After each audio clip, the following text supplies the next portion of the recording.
With high-speed action, close racing, and insane displays of bravery, IndyCar is loved by fans all around the world. But when things go wrong, they often go very wrong. Today we're looking at the worst crashes in IndyCar history. From scary impacts with concrete walls to bone-chilling rides through barriers and fences, these IndyCar crashes have it all. So get ready for some shocking moments from the home of American open-wheel racing. You're watching Racers Reverie, and these are the worst crashes in IndyCar history. Make sure you hit subscribe for more videos just like this. First up is this near-fatal crash from Katherine Legge in 2006. Let's set the scene for the English racer, driving one of the most physical race cars ever made on the Road America track, going through the flat-out kink at 300 km per hour. Sounds easy, right? Unfortunately for Katherine, disaster struck. A piece of her rear wing broke without warning, sending her car out of control at top speed while approaching one of the most dangerous corners on the whole IndyCar calendar. Her car made massive contact with the wall, hitting it at over 180 miles per hour. She hits it so hard, look how high the car goes, brakes, the engine and gearbox off. It flew over 10 feet into the air and was ripped apart by the fence in a crazy display of race car acrobatics. With a chassis split in two and wheels and debris flying everywhere, it tumbled down the track as fans watched on in disbelief. It was one of the scariest crashes in IndyCar history, and she was extremely lucky to be alive. The second crash on our list is so crazy, you'll have a hard time believing it's real. Dick Simon's smash at Riverside International Raceway in 1982 is the definition of insane. The only video from this crash was from a fan, and if he hadn't captured it, we would have been left without the footage of one of the most unbelievable wrecks ever. As he was driving down the straight, all was under control on what looked like a normal part of the racetrack, but out of nowhere, fate intervened, a moment that he would be remembered for forever. A crash that was so severe it had fans running from the track in fear.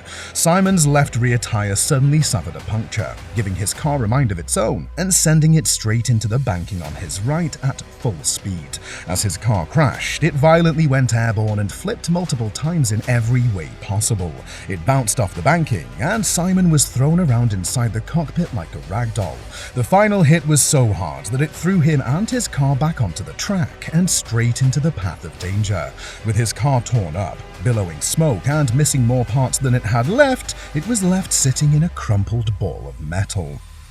Next up is one of the scariest crashes in recent IndyCar history. Fontana's Auto Club Speedway is known for its high speeds and extremely close racing. But on this day, Mikhail Aleshin got a little bit closer to his competitors than he would have liked.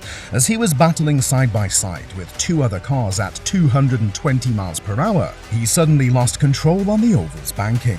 Not being able to save himself from the spin, the inevitable happened, and his car jolted towards the wall at full speed. But what happened next was far from normal.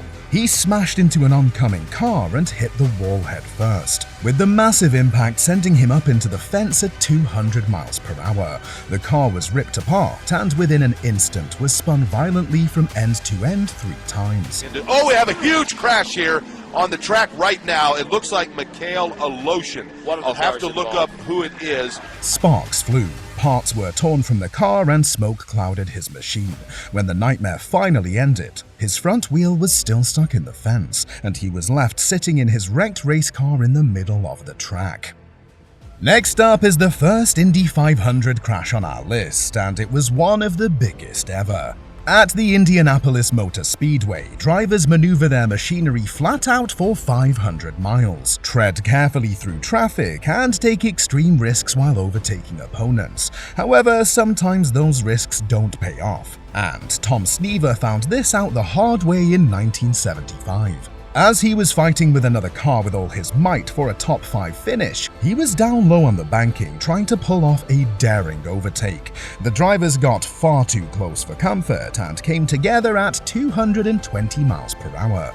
In a nasty display of high-speed physics, Sneva's car instantly flipped and went straight towards the concrete wall upside down. He violently bashed the unforgiving surface in a crash that was the closest he ever came to death, and if that wasn't bad enough, His fuel tank decided to give up and erupt into a ball of flames at the exact same moment, leaving him flipping into the air, smashing the track and sliding upside down in half of his car, all while on fire.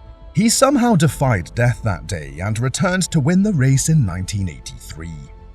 Another death-defying moment came more recently in 2013, involving IndyCar legend Dario Franchitti. Drivers were enjoying an exciting race on the streets of Houston, packed with fans looking for close-quarter, adrenaline-fueled racing. But some fans got more than they bargained for, as one of the most horrific crashes in IndyCar history was just moments away. As Franchitti was racing Takuma Sato on the final lap, Sato lost control, leaving Franchitti with nowhere to go but into Sato at full speed. As the pair came together, Franchitti was launched over the concrete wall, ripping both the fence and his car into pieces instantly. Debris flew wildly into the grandstand, and Franchitti's car was spun mid-air in a scene that left the race commentators completely speechless. His car was destroyed, and the crowd's reaction to the replay said it all. An oncoming car then hit Sato at full speed, littering the track with even more debris. And there's the marbles on the outside there. Sato gets loose. Oh no! Oh my goodness. That is a horrifying ride for Dario Franchitti. The safety crew arrived on the scene shortly after, but it took them several minutes to extract Franchitti from the wreckage. It was a life-changing event for Franchitti, as it forced him to retire from racing due to the long-term injuries he sustained, and he never got the chance to win his record-equaling 4th Indy 500. Now back to oval racing and the Indy 500 for one of the most terrifying incidents ever witnessed. In 2017, Scott Dixon was hoping to pick up his second win in the famous race, but the sneaky speedway had other plans in store for him. Driver Jay Howard lost control of his Dallara and smacked the wall, breaking his suspension and leaving him as a passenger as his car veered back onto the track. The timing couldn't have been much worse, as coming flat out at 220 miles an hour was Scott Dixon. Dixon couldn't react in time to avoid Howard, and in an instant, he found himself hitting the back of Howard's car. The way this crash played out was every driver's nightmare. Dixon went airborne immediately at an outrageous angle, in what resembled a plane taking off at full speed more than a car crash. Losing all control, his car soared through the Indianapolis air for what seemed like an eternity, twisting and turning wildly. It then flipped and hit the wall in a horrific impact, almost landing directly on Dixon's head. It caused the car to split in two, and his engine and rear axle completely detached from his car. With Dixon in his cockpit and flames emerging from the back of his car, it barrel rolled and bounced further down the track. When it stopped, only then could we see the real extent of the damage that was done. If his car had hit the wall a few inches higher, we're not so sure Dixon would have been alive to tell the tale. Let's stay with oval racing from the same era for this next crash. Just a year later, the IndyCar race at Pocono Raceway saw a terrible wreck involving Robert Wickens. Dubbed the Tricky Triangle, Pocono is known for its high-speed, dangerous nature, and unfortunately for the promising rookie Robert Wickens, he found out why in 2018. Coming into turn 4, Wickens was closing in on Ryan Hunter-Reay for third position. He got his front wing alongside him while entering the fastest turn on the track as he lined up the high-risk overtake. Wickens was caught off guard when the track suddenly got narrower, as he didn't get as much space as he wanted, and what happened next would change things forever. They made contact, and out of nowhere, they both completely lost control. Hunter-Reay hit the wall hard, and Wickens followed at full speed, but he came off a lot worse. His car was catapulted up into the wall, taking a horrific smash in the process. But that wasn't it. His car was flung into the fence and was spun violently, ripping the fence and his car to pieces. Oh, that's Robert Wickens, and his teammate is into him as well, James Hinchcliffe. That was ugly. That was frightening. Big impact. Commentators were at a loss for words to describe the horrific scene they had just witnessed. Wickens was left paralyzed from the chest down, but has made great progress in his rehab and has since returned to racing. Another truly shocking oval crash happened in 2001, this time involving Alex Zanardi. This was a moment that left motorsport fans around the world in disbelief. It was something that had never happened before in a world-famous series, and it reminded everybody of the dangers of modern racing. At the Lausitzring, Alex Zanardi had pitted and was rejoining the track on cold tires. When he accelerated, he suddenly lost control and spun up onto the track, right onto the racing line. Almost immediately, the oncoming Patrick Carpentier, who was traveling at over 200 miles per hour, smashed through Zanardi's car, unbelievably ripping the front of Zanardi's car completely off in the process, and horrifically, the lower parts of Zanardi's legs were taken with it. He was airlifted to hospital in critical condition, where doctors were forced to amputate both legs to save his life.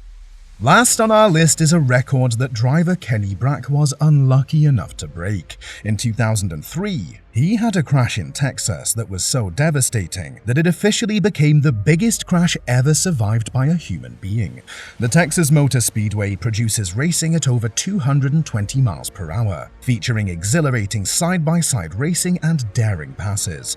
But as Brack was racing another car, he clipped its rear wheel and the unthinkable happened. Out of nowhere, he was sent headfirst towards the wall and was met with an earth-shattering impact on the fence.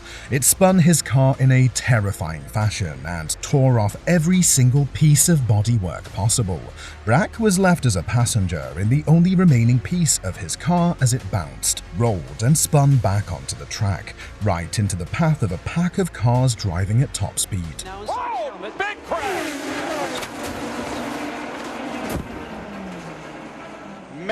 Major incident. Kenny Brack getting way high, up into the fence.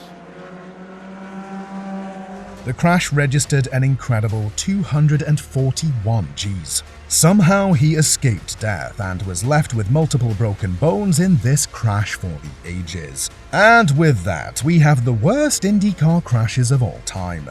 Scary moments can happen on any type of track in IndyCar, whether it's road courses, street tracks, or ovals. It's safe to say these drivers are modern-day gladiators. Comment which crash you thought was the most insane and tell us if we missed any. Please smash the like button and subscribe for more motorsports content. This has been Racers Reverie. See you in the next video.